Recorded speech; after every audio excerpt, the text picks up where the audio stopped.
Hello everyone, welcome to another lesson. So today we're gonna talk about the macroanatomy of cochlea. So macroanatomy is basically what are you seeing in the background of the slide. We're gonna talk about all of those. This might be like you might feel this a bit confusing if you are a bachelor student or if you are in your first years of your audiology classes.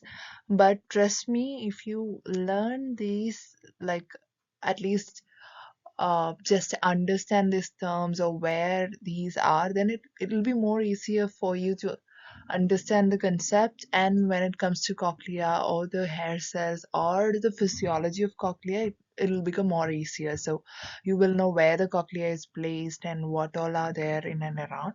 I'll be quickly going through each of those, and we'll see how it goes. So when we talk about cochlea, cochlea is the anterior part of our inner ear. So inner ear basically consists of the vestibular part or the vestibular organ as well as the hearing organ. So cochlea comes in the anterior portion of our inner ear, and it is similar to that of a snail. Okay, it has turns, which it's like the back of a snail. So it's approximately there are like 2.5 turns or more than 2.5. So usually we mention it as 2, 3 by 4, and it is around 35 millimeters in length. That's the total length of the cochlea. And if you see, the diameter is more in the base rather than that of the apex. So as we move from the base to the apex, the diameter decreases. And towards the apex, so this is like a coil which goes from down to up. As it goes upwards, the diameter decreases and it ends at the tip, and the tip is called as the cupula. Okay, so if you see this image, this is how it goes. And this basilar diameter is approximately 9 millimeter. And towards the apex, on an average, it is 3 millimeter. So here you can see a light diagram of cochlea and the measurements taken. And it has an approximate height of 0.5 centimeter. And this cochlea itself can be divided into different quadrants, that is 8 to 12 quadrants. And towards the or nearer to the upper first turn, there is the facial nerve passing through. Okay, so it is wider in the base than that of the apex. And if you have listened to my previous class, I've spoken or I've told that the auditory system is placed in the temporal bone of the skull. So the cochlea, the vestibular organs, the cochlear nerve, the facial nerve, all of this are enclosed within the temporal bone. So when I'm saying temporal bone, for your understanding, I'll let you know what the temporal bone is. So basically, our skull, the entire skull, has 22 different bonds. 20. It is formed of 22 bonds, and out of that, 8 bonds forms the cranium part, and 14 forms the facial skeleton. So that's how our skull, if you take the skeletal system, that is how the skull is formed. So out of this eight bonds that forms the cranium, there are mandible bonds, zygomatic bonds, parietal bond, sphenoid bonds, occipital bonds, and temporal bonds. So these are the bonds which forms the cranium, and in that itself we have two parietal bonds, each in uh, both of the sides, so one in one side. And even we have temporal lobes, temporal bonds, both in each sides. Okay. So now coming to the temporal bone, the temporal bone itself is divided into five portions. So if you see, there is a temporal bone on your right side, you have a temporal bone in your left side. So each temporal bone has five different anatomical divisions. That is the mandible, squamous, petromastoid, tympanic, and styloid. Styloid or the styloid process. Okay. So I'll just give you a brief run through all of this. So when you see the squamous spot, the squamous portion in this figure, you can see that it's more of like a fan-like structure. So this forms the roof and the posterior wall of our ear canal. Okay, roof and the posterior wall of our ear canal. And we have a zygomatic process here, the one which you see in blue color. This zygomatic process, or this portion of our temporal bone, along with our mandible, forms the temporomandibular joint. So sometimes when you open your mouth too wide, you can hear a click sound here. That is because of the clicking of your temporomandibular joint. So at that time, you can remember your zygomatic process as well. And then we have the mastoid process. It is the posterior aspect of, if you see, it is in the back of the, or the posterior portion of your temporal bone. And it contains different types of, what to say, air cells. And this air cells forms a structure called the tympanic antrum. And this tympanic antrum is connected with the epitympanic recess, or the roof of our middle via connection called as the auditory antrum. Maybe in the previous lesson where I've spoken about the middle ear, you might have noticed the portion or the label auditory antrum. So this is the place. So where the antrum is connected to the middle ear cavity, or the attic of the middle is called as the auditory antrum. Then comes the tympanic portion of the temporal bone that forms the floor, anterior and inferior posterior wall of our ear canal. Then we have styloid process. This is like a complete separate portion of the temporal lobe, styloid process. And the major role of the styloid process is to connect different muscles, several muscles within the cavity, but it doesn't directly have a role in the hearing mechanism. And then we have the petrous portion. This is very important because it has the major sensory organs of hearing and balance. And it also has the internal auditory canal, which has our facial nerve as well as the cochleovestibular nerve. And this part, that is the petrous portion, is developed postnatally, post birth. Okay. Now coming to the labyrinth. So together, the cochlea as well as the vestibular organs are called as labyrinth. And we have two portions, as we've spoken earlier. There is a bony labyrinth and a membranous labyrinth. So bony labyrinth is basically the bony structures, the outer covering, or it actually gives the shape or support and protection to the inner membranous labyrinth. Membranous labyrinth is the major content of the structure. Okay, it contains all the fluids of the ear, that is the endolimb, perilimb, and all those through membranous structure of the cochlea, that is like the vestibular, the ampulla, utricle, saccule, all of all these organs, the major organs of the cochlea, everything comes inside the membranous labyrinth. So now we have the internal auditory meatus. Internal auditory meatus is also called as the internal auditory canal, just like how we have our external auditory canal or the external auditory meatus. Here, this canal is like a passageway where our major cranial nerves are passing through, like the facial nerve and the auditory and vestibular portion of our cochleovestibular nerve. Okay. And then we have the osseous or bony labyrinth, just like how we spoke about the membranous labyrinth. The outer covering is the bony labyrinth. Okay. And like how we spoke, our cochlea is more like a snail-like structure with a wider turns in the base and a smaller turns towards the apex, which is ending in a portion called as cupula. So if you see the orientation of this bony labyrinth, the cupula will be pointing towards our cheekbone, and the portion opposite to the cupula, that is the base of the cochlea, will be towards the back of our brain. That is how our osseous labyrinth or the bony labyrinth is oriented. Okay. So coming to Modiolus, Modiolus is actually a perforated bony core. So like how we said, it is like cochlea is more of like a turn. So this turns goes around a perforated bony core called as the modiolus.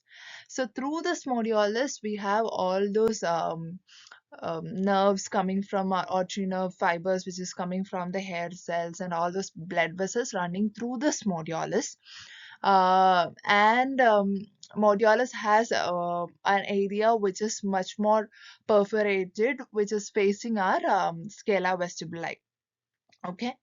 And This portion which I told, like the portion of the modiolus which faces the scala vestibuli or scala tympani, since it has small openings or small or more like perforated, since it is perforated, it will help the communication of the inner ear fluids with more of like the perineural or the other fluids like our CSF and all those things, or the fluids in the perivascular spaces with that of our perineum. Okay. So this is just an image to make it like give you a clarity on what we were speaking. So you can see the modiolus here. Um, Going to the next slide, we have the membranous labyrinth. So so there is an outer covering or an outer structure. So that is the bony labyrinth. Inside the bony labyrinth, following the shape of the bony labyrinth, we have a membranous portion, that is the membranous cochlea. So this membranous portions will be having the end organs of our hearing as well as balance. And this portion is much more elastic and it is movable. Okay. So within the cochlea itself, there are three ducts which we have spoken in our previous lesson. That is the scala vestibuli, which is the superior portion. Then we have the scala media, and then we have the scala tympani. Okay. So here you can see the scala media. Oh, sorry, scala vestibuli, scala media, and scala tympani, and all these are fluid filled. So scala vestibuli and scala tympani has perilymph, and in the scala media we have entolymph. So scala vestibuli and scala tympani has a communication at one end through a small opening called as helicotrema. I'm not able to show you a picture of the helicotrema. So that is how both the scala vestibuli and scala tympani communicate. And then the scala vestibuli and the scala media is separated by a membrane called as the Reisner's membrane. Scala media and scala tympani is separated by a membrane called as scala uh, basilar membrane. So here is the basilar membrane. That is where the organ of Corte is located. Okay. If you see the scala media, it is much more narrower towards the apex of the cochlea compared to that of the um, like the towards the portion which is nearer to the bony labyrinth. Okay. And there is something called as the ductus reunions of Hansen's. It is not there in this image. So this portion helps the communication between the cochlear duct and with its vestibular region, that is with the saccule and all those things which will be coming in the later lessons. Okay.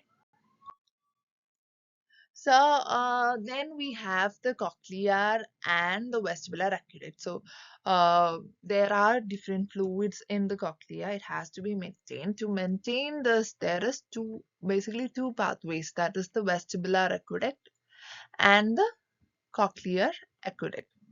So if you see in the image, you can see the vestibular aqueduct portion, and this is the cochlear aqueduct. So the vestibular aqueduct, that is the portion which contains mostly entolymph, and it is the bony portion inside which we have our entolymphatic duct and all. So this is the vestibular aqueduct, It is a bony labyrinth for the endolymphatic duct. So this endolymphatic duct helps in regulating the endolymphatic pressure, and it'll avoid the overproduction of the endolymph, and it will absorb if there is an excess endolymph. So when this function is affected, that is when we get meniscus.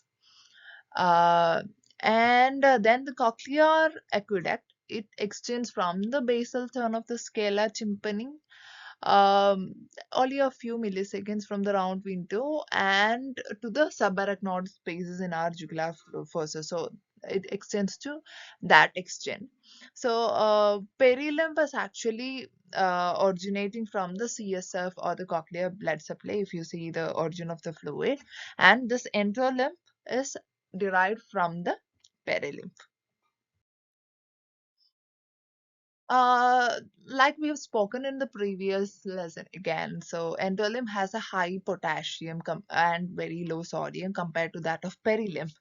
And this potassium, or sorry, yeah, the potassium is very important because this is what maintains the current or the potential in the inner ear, which helps in the transduction. Okay, so therefore, this potential differences between the endolymph and the perilymph is very important. Again, this is just showing the ducts where you can see that endolymph is there in the like scala media, and we have perilymph in the scala vestibuli as well as the scala tympani. So coming to osseous spiral lamina, we have a shelf-like structure that widens around the Modiolus. So along the Modiolus, we have shelf-like structures which is moving from the base to apex, that is the osseous spiral lamina. So it projects from the Modiolus and separates the cochlear canal into two main components. So it is towards the middle. If you see, the osseous spiral lamina comes in the middle and it separates into scala tympani and scala vestibuli. So it's just basically in the basilar membrane. Then we have something called as the hamulus laminae spiralis. Okay, at the cochlear apex, so towards the tip, we see the spiral lamina ends in a what to say, it is like more like a hook-like structure. So this will help in forming the helicotrema. That hook-like structure is what is forming, helping us in, like if you see here, there is a hook-like structure towards the end of this loop. So that is what is helping in forming the helicotrema, which is the point of communication between the scala media and, sorry, scala vestibuli and the scala tympani. Okay. Um, so then we have something called as Rosenthal's canal. So this is a thin channel of bone through which the myelinated nerve fibers pass from the organ of Corte. So from the organ of Corte, so this is the Rosenthal's canal. Okay, and the spiral lamina is composed of basically two thin plates, and the canal that separates the two thin plates is the Rosenthal's canal. And the point at which this fibers or the nuclei that enters the organ of Corte is through a opening from the basal membrane, and that opening, that particular opening, is called as the habenula perforata. So this shows the Modiolus again. Here again you can see the Modiolus, osseous spiral lamina. Now coming to spiral limbus. So you can see spiral limbus here and more clearly here. It is actually a thick band of connective tissue which is covering the top of a spiral lamina. And it is more vascularized. It has connective tissues, and the major function is like serving as an attachment or a support point for our tectorial membrane, which we'll be talking when we are talking about the microanatomy of cochlea. From the spiral lamina, from the spiral lamina only the rhizinase membrane, which separates the scala media and the scala vestibuli, originates. Okay. So this racemase membrane is extending from the top of the inner aspect of the spiral limbus. So it is actually a connection between the tectorial membrane and the racemase membrane. You can see the spiral limbus here as well as here. So one side of the spiral limbus, which is facing the organ of Cotte, is concave, and because of that angle, it forms a structure here. That is the inner sulcus. So this is known as the inner circle sulcus.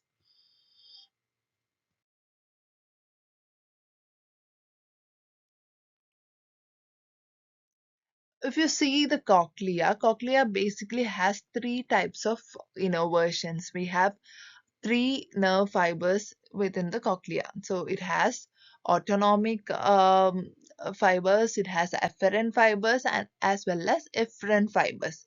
So this autonomic nerve fibers are not within the organ of cortex, but it is still associated with all those blood vessels, Modiolus, spiral lamina, and all those structures, but it is not directly there.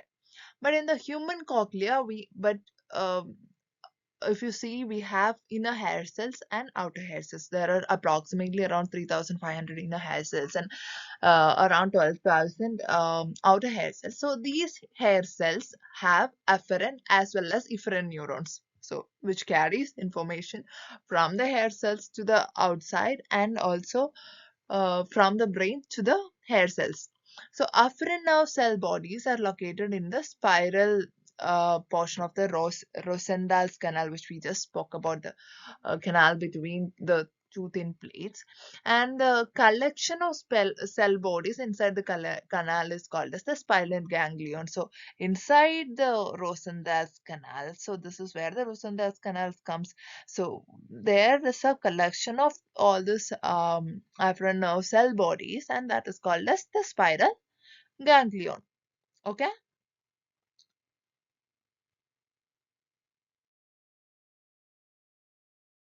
There are also not just afferent fibers, there are also efferent fibers which are there in the Rosendahl's canal, and that is in the intraganglionic spiral bundle.